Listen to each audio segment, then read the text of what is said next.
Welcome back to Great Day. BikeHouston is on a mission to transform Houston into a gold-level bike-friendly city. And here to tell us how they plan on doing that, Jessica Wiggins and Inge Justin from BikeHouston. Hello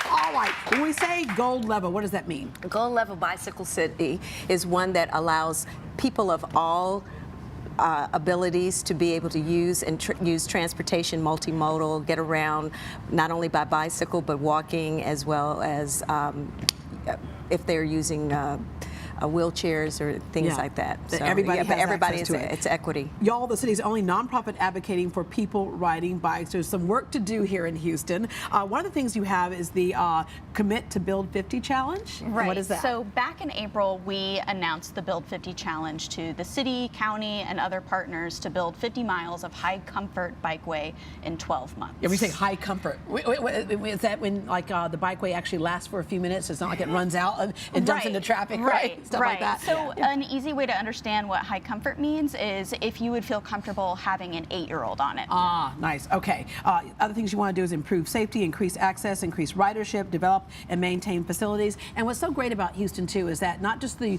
bikeways that get you from thoroughfare to thoroughfare, but also connecting to our parks and trails. Yes. Right, so that's a big piece in where a lot of this movement towards bike safety has started is with the development of our bio-greenways.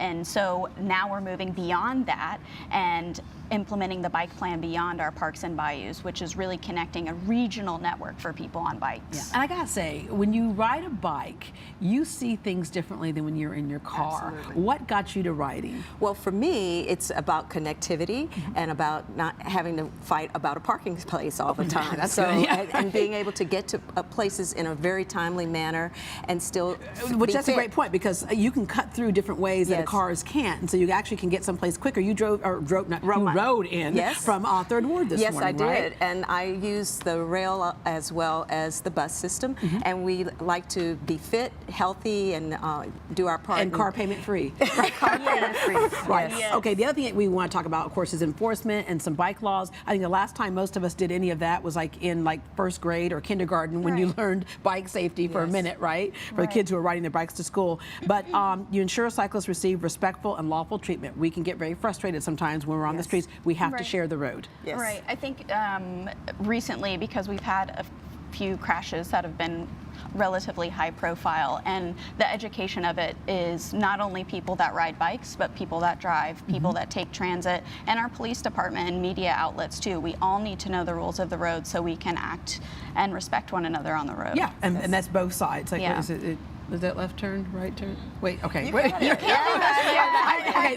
This is going way back to kindergarten, so this is pretty good. What you learn, it sticks with you. Yeah. You all have classes and outreach. You can teach people how to ride. I think, it's not as easy as just getting a bike. Getting a bike for what purpose, right? Well, we're very instrumental in part of wanting to make sure that everyone knows the rules of the road and to be safe and confident riders. So we do teach learn to ride classes as well as traffic safety skills classes. And what bike for what purpose, right? There's a bike for the road, maybe a bike for a trail. Yes. Yeah, it depends on the use. So if you're wanting to go down trails, then you're going to have a wider tire. If you're wanting to ride specifically on the road, now we would say ride a road bike, but we all know what Houston streets look like, so maybe getting a mountain bike might work for you too. Yeah. Okay, tell us about the Moonlight Ramble. Hey, so the Moonlight Ramble this year is going to be on October 27th, and it's going to be at St. Arnold Brewing Co.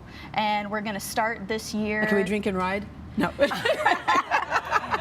Just have two people. I'm going to dodge that. I'm going to dodge that. And so every year, this is our 46th year of doing the Moonlight Ramble. Yeah. So since 1972, bicyclists have been gathering near the closest Saturday to the full moon in October, getting together in costume and riding around the city after dark. Yeah, and it's just a lot of fun. All right, the Moonlight Ramble takes place on Saturday, October 27th. That's at 11 p.m. The bike ride, again, starts at the St. Arnold's Brewing Company. To register, visit bikehouston.org. Okay, coming up, attend festivals celebrating Italian, Korean, Polish, and Chinese cultures. Houston Happenings is next, but right now, I'm going to ride around the studio on a bike in a dress, okay?